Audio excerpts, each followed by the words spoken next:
सिपाहियों, इसे पकड़ लो। चार सिपाही तुरंत बल्लू की ओर बढ़े। बल्लू पीछे हटते हुए लाठी उठाने लगा, लेकिन लाठी अब भारी लग रही थी, मानो उसने बल्लू से दूरी बना ली हो। हे नीलकंठ भाई, ये क्या हो गया? तूने कहा था ये लाठी मेरी साथी बनेगी, अब ये साथ क्यों छोड़ रही है? बल्लू की आंखों में आंसू थे। उसने लाठी को कसकर पकड़ा और दिल से कहा, हे भगवान, मुझे झूठा मत साबित कर। तभी अचानक दरबार के बीच से नीली रोशनी फैली। सबकी आंखें चौंधिया गईं। वहां नीलकंठ पक्षी चमकती रोशनी में प्रकट हुआ। रुको, ये गरीब झूठा नहीं है। पूरा दरबार चुप हो गया। सबकी नजरें ऊपर उठी। ये कौन सा चमत्कार है? ये वही चरवाहा है जिसने मुझे मौत से बचाया। मैंने इसे वरदान दिया, मगर इसके साथ एक शर्त भी दी थी, लालच मत करना। ये गरीब अब तक अपनी नियत पर खरा रहा, लेकिन आज तुम्हारे लालच ने इसे कमजोर कर दिया। नीलकंठ भाई, मुझसे भूल हो गई। मैंने सोचा था राजा खुश होगा तो गांव वालों को फायदा होगा, पर अब समझ गया लालच किसी का भला नहीं करता। नीलकंठ का चेहरा कठोर हो गया। बल्लू, तू नेक है, मगर परीक्षा में डगमगा गया। अगर तूने लालच का रास्ता चुना तो ये लाठी तेरे लिए वरदान नहीं, श्राप बन जाएगी। याद रख, ये लाठी भूखों का पेट भर सकती है, जरूरतमंद का सहारा बन सकती है, लेकिन सोना चांदी नहीं दे सकती। इतना कहकर नीलकंठ पक्षी फिर से उस नील प्रकाश में गायब हो गया। तो इसका मतलब ये है ये लाठी हमारे खजाने के काम नहीं आएगी। हम तो इसे बेकार समझते हैं। महाराज, ये गरीब झूठा है। ये वरदान वाली बातें सिर्फ दिखावा हैं। अगर इसे अभी नहीं रोका गया तो ये पूरे गांव और राज्य को उलझा देगा। बल्लू, तू और तेरी लाठी आज से हमारी नजर में गुनहगार हो। अगर तूने फिर कभी कोई चाल चली तो तेरी जान भी नहीं बचेगी। सिपाहियों ने बल्लू को धक्का देकर दरबार से बाहर कर दिया। उसकी आंखों से आंसू बह रहे थे। हे भगवान, मैंने तो सिर्फ सबका भला चाहा, पर अब सब मुझे धोखेबाज समझ रहे हैं। तभी उसकी माई भागकर बल्लू के पास आई, जो बाहर उसका इंतजार कर रही थी। बल्लू बेटा, ये क्या हाल बना लिया है तेरा तूने। मैंने कहा था दरबार की चमक धमक में मत जाना। माई, मैंने गलती कर दी। मैं भूल गया कि ये वरदान लालच के लिए नहीं है। बल्लू अपनी माई के साथ गांव लौटा, लेकिन अब गांव वालों का नजरिया भी बदलने लगा था। अरे देखो देखो, बल्लू वापस आ गया। सोने का पहाड़ बनाने चला था और अब दरबार से लात खाकर लौटा है। राजा ने तो साफ कह दिया, ये सब धोखा है, और हम क्या थे जो इसके पीछे पीछे दौड़ते रहे। हमको तो बेवकूफ बना दिया इसने। हमें लगा था ये कोई देवता है, लेकिन ये तो बस चालबाज निकला। अब अपनी लाठी से हमें चावल रोटी दिखाएगा कि धूल झाड़ेगा। कल तक जो उसके पैरों में गिरकर आशीर्वाद मांगते थे, आज वही उसे झूठा, धोखेबाज और चालबाज कह रहे थे। भैया, बहन, मैं झूठा नहीं हूँ। ये लाठी सच में वरदान है। मैंने तो सिर्फ भूख मिटाने के लिए इसे इस्तेमाल किया। मैंने कभी किसी का बुरा नहीं चाहा। चुप कर। अगर सचमुच वरदान है तो दरबार में क्यों नहीं चला? राजा झूठा होता है क्या? से बड़ा सच कौन? अगर तेरी लाठी सच होती तो आज हमारा गांव भी सोने से चमक रहा होता। भीड़ ने हंसी उड़ाई। बल्लू की आंखों से आंसू बहने लगे। माई ने उसे खींचकर घर ले जाना सही समझा। बल्लू बेटा, मैंने तुझे पहले ही कहा था दरबार में मत जा, मगर तूने मेरी बात नहीं मानी। अब देख, सब तुझसे मुंह मोड़ रहे हैं। माई, गलती मेरी ही थी। मैंने सोचा था राजा खुश होगा तो गांव का भला होगा, लेकिन मैं भूल गया कि वरदान लालच के लिए नहीं है। अब लोग मुझे झूठा समझते हैं और ये लाठी मेरे लिए बोझ बन गई है। उस रात बल्लू ने पहली बार लाठी को कोने में पटक दिया, जिस पर कभी उसे गर्व था। अब वही उसकी बेइज्जती का कारण बन चुकी थी। अगली सुबह बल्लू गांव से बाहर जंगल की ओर चला गया। हाथ में लाठी नहीं थी। वो अकेला, टूटा हुआ और बेबस था। हे भगवान, अगर ये वरदान मेरी किस्मत बिगाड़ने के लिए था, मैं तो पहले सिर्फ भूखा था, मगर अब तो सब मुझे धोखेबाज कहते हैं। उसकी आवाज टूट टूट कर गूंज रही थी। जंगल की हवा भी जैसे उसके दुख में करहा रही थी। इसी बीच कालूराम अपने 2 आदमियों के साथ वहीं आ पहुंचा।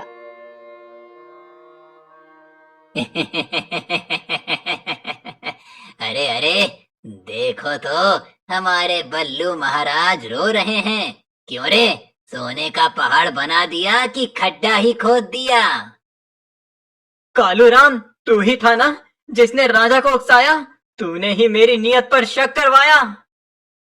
अरे मूर्ख, तू सोचता है इतनी बड़ी ताकत तुझ जैसे गरीब के लिए बनी है? ये लाठी मेरे हाथ में आनी चाहिए थी। तू इसके काबिल ही नहीं है। ताकत सिर्फ दूसरों की मदद के लिए है कालूराम, तुझ जैसे लालची के लिए नहीं। बहुत बड़ी बड़ी बातें करता है रे। देख लेना, ये लाठी एक दिन मेरे हाथ आएगी और तब मैं ही इस गांव का मालिक बनूंगा। कालूराम वहां से चला गया, लेकिन उसकी आंखों में चालाकी साफ चमक रही थी। बल्लू वहीं बैठा रहा, आंखों में आंसू और दिल में बेबसी। रात को झोपड़े में माई बल्लू से कहती है, बेटा, हार मत मान, भगवान सब देख रहा है। एक दिन सब सच सामने आ जाएगा। माई, अब मैं थक गया हूँ। भूख, ताने और अब ये बोझ।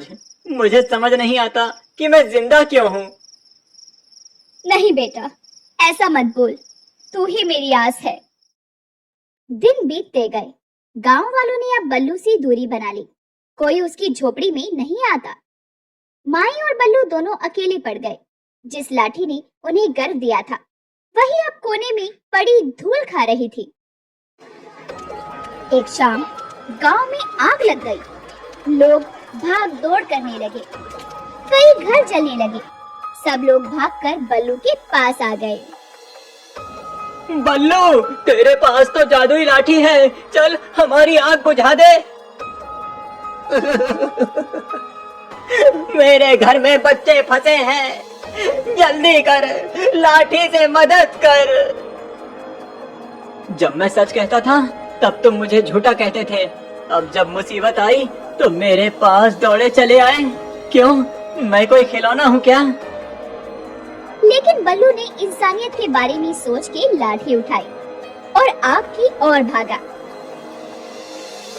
उसने जोर से जमीन पर लाठी पटकी और मन ही मन प्रार्थना की, हे भगवान, मासूम बच्चों को बचा ले। अचानक आसमान से बिन मौसमी बारिश शुरू हुई और धीरे धीरे आग शांत हो गई। देखा, लाठी सचमुच जादुई है। तो फिर तू दरबार में क्यों झूठा बना? तूने हमें बेवकूफ क्यों बनाया? मैंने कभी धोखा नहीं दिया, मैंने तो सिर्फ मदद की है, मगर अब ये लाठी मेरे लिए बोझ बन गई है। मैं इसे छोड़ना चाहता हूँ। उसके चेहरे पर आंसू बह रहे थे। लोग उसके चारों ओर खड़े थे, मगर उसकी पीड़ा समझ नहीं पा रहे थे। देख, अगर बल्लू चाहता तो दरबार में भी ऐसा कर सकता था। जरूर इसमें कोई चाल थी। नहीं रे, अगर बल्लू ना होता तो मेरा बच्चा आज जिंदा ना होता। हमें मानना होगा कि ये वरदान सच है। पर कब तक? अगर ये वरदान कभी उल्टा असर कर गया तो गांव का क्या होगा? बल्लू खामोश खड़ा रहा। उसकी आंखें झुकी थी, हाथ में लाठी थी, लेकिन चेहरा बुझा हुआ। तभी कालू राम वहाँ आ पहुँचा। अरे वाह बल्लू, आज तो तू हीरो ही बन गया। आग बुझाई, बच्चों को बचाया, पर ये लाठी अब तेरे हाथ में क्यों है? इसे मुझे दे, मैं जानता हूँ इसका असली इस्तेमाल कैसे करना है। कालू राम, तेरे जैसे लालची को अगर ये लाठी मिली तो गांव का विनाश हो जाएगा। तू इसे छू भी नहीं सकता। तो क्या तू इसे हमेशा के लिए छुपा कर रखेगा? गांव वाले तुझे देवता समझते हैं, पर कल को ये लाठी तेरा बोझ बन जाएगी। इतना कहकर कालू राम ने झपट्टा मारा और लाठी छीनने की कोशिश की। दोनों के बीच खींचातानी शुरू हो गई। छोड़ इसे, ये किसी का खिलौना नहीं है। चल हट, ये मेरी होगी, तू काबिल नहीं है। तभी अचानक लाठी चमकने लगी और दोनों को जोर से धक्का देकर अलग कर दिया। हे भगवान, अब समझ आया, ये लाठी किसी इंसान के लालच के लिए नहीं बनी। बेटा, वरदान कभी किसी के पास हमेशा नहीं रहता। ये तो भगवान की परीक्षा है। तू अब भी इस परीक्षा में डगमगा रहा है। हाँ माई, मैं हार गया। पहले दरबार में, फिर गांव वालों के सामने। मैं वरदान के लायक ही नहीं। बल्लू ने लाठी अपने हाथों में उठाई, उसे देखा और जोर से रो पड़ा। उसकी आंखों से आंसू गिरकर लाठी पर टपकने लगे। तभी नीला प्रकाश फैला और नीलकंठ फिर से प्रकट हुआ। उसकी आवाज गूंजी। आंसू में सबसे बड़ा सच छुपा होता है।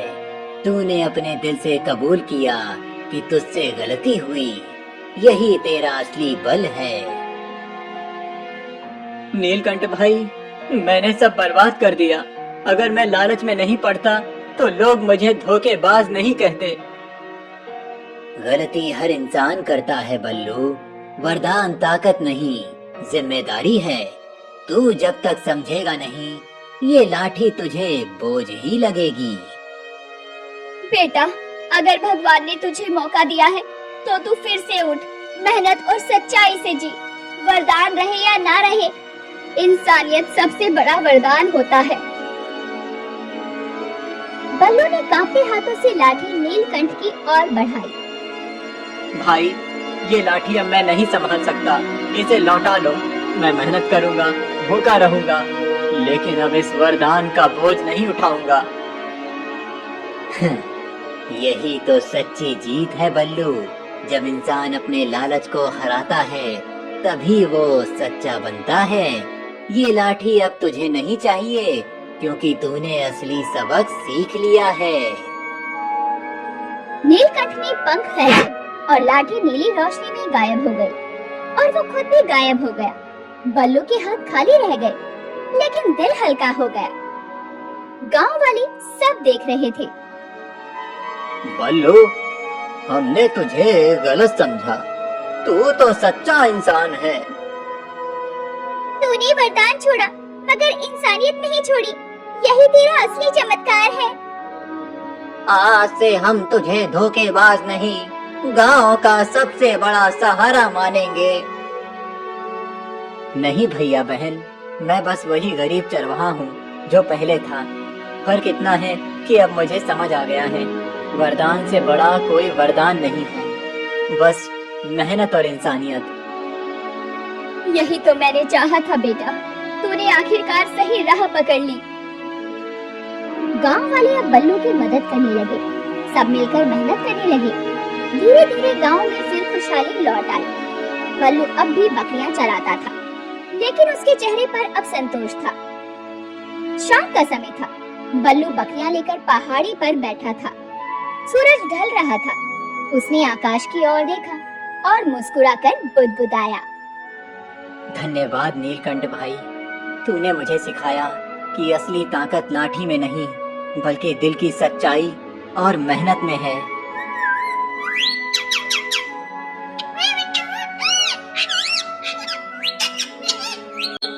तो दोस्तों, ऐसी ही अनोखी और रसभरी कहानियां देखने के लिए हमारे चैनल को सब्सक्राइब करें।